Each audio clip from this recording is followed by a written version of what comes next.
What is the most disturbing deathbed confession you've ever heard? Story 1. A nurse once shared that an old man confessed to sabotaging his brother's parachute during World War II because they were in love with the same woman. His brother died, and the woman married someone else anyway. He said he lived with the guilt every single day. Story 2. Not quite a confession, but near the end of my mom's life, she asked, "Where are my boys?" My twin and I thought she meant girls, so we told her we were there. After she died, the day before the funeral, we got a call from a private investigator asking if they could speak to my mom. I told them she had just passed away, and the private investigator shared that they represented a client looking for their biological mother. I was seriously thinking it was someone that somehow heard my mom had passed and was trying to get money. At the time I was grieving, so it seemed that plausible. I decided to hear her out, and she was absolutely describing my mother and parts of her life that no scammer would have known. Come to find out, our mother had 2 boys from 2 different men prior to marrying our father. One of the men was from her hometown, the other was from Japan. So much of her life before our dad was an enigma suddenly. Both her sisters had Alzheimer's, so no information was ever shared with us. Story 3. I didn't hear it directly per se, but my great-grandfather told my grandparents on his deathbed that he had another family before even meeting my great-grandmother post-World War II. But his wife and children died in a concentration camp, and he was the only one to make it out of there alive. We don't know about any other details than that.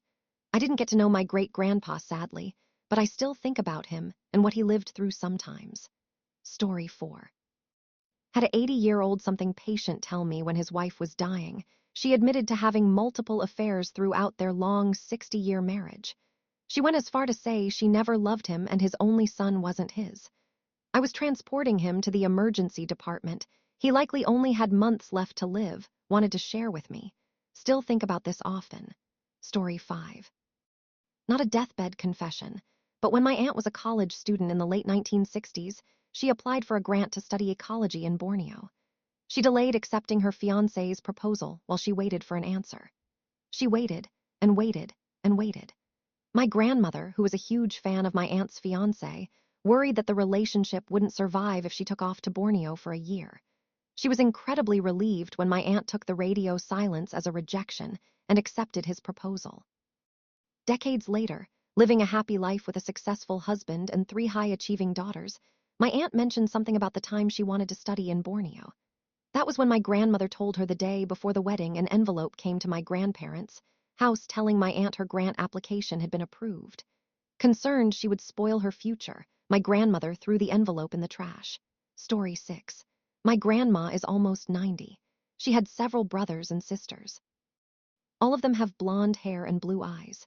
She has brown hair and brown eyes and a slightly darker skin tone.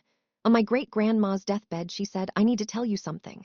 When I was younger, I had an affair with a Cherokee man." My grandma had already pieced this together long ago. She always told me that she was half Cherokee. Anyways, a couple years ago my dad did this genealogy kit from Ancestors.com. 0% Native American. I was told not to tell Grandma. Story 7. Oh man, I finally have a story. I worked as an MRI tech aide in college, and my job was simply to bring people to and from their hospital room for an MRI. One day, I was asked to get this nice elderly, big Italian man. He was a big human, think 6'4", 260 pounds. I would have placed him in his early 70s, and he sadly had early onset dementia. We had short but nice chats on the way to and from the MRI.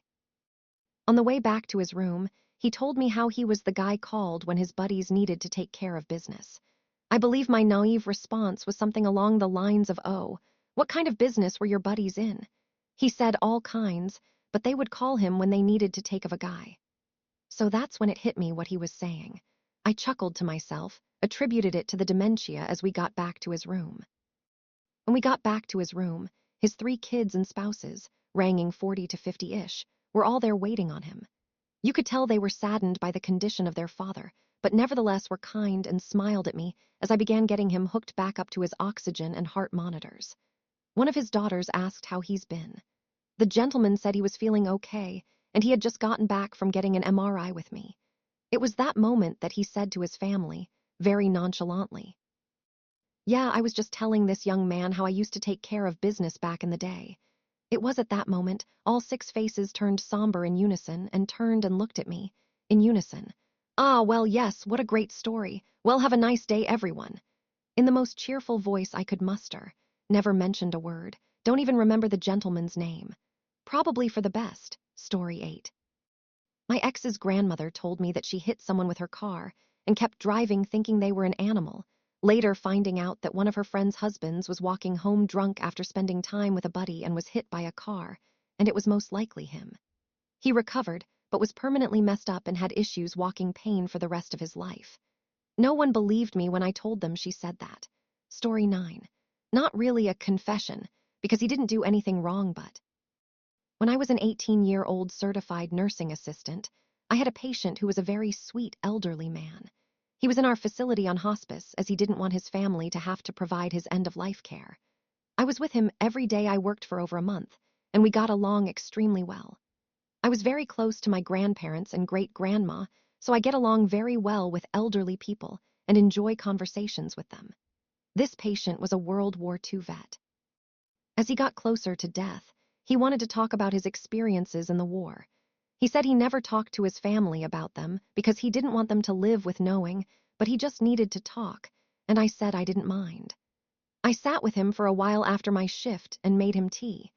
He told me about how he was the pilot of one of the boats that carried soldiers to Omaha Beach on D-Day. He said it was the worst thing he ever did, knowing many of those men and boys would die, listening to them being sick and scared, and then cleaning what was left of some of them out of the boat after. He said he felt tremendous guilt about carrying them to their deaths the rest of his life. I didn't really know what to say. I just listened. I thanked him for being so brave and told him that none of those people would have wanted him to feel guilty for doing his part, and that they would be waiting to see him when he got to heaven so they could tell him so. I hope it helped. Story 10.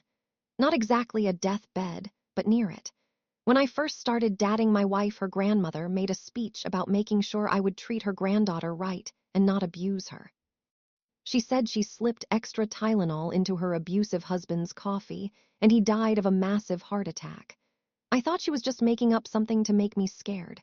At her funeral, I brought that joke up, and my wife said her grandpa died of a massive heart attack. I think she actually did it.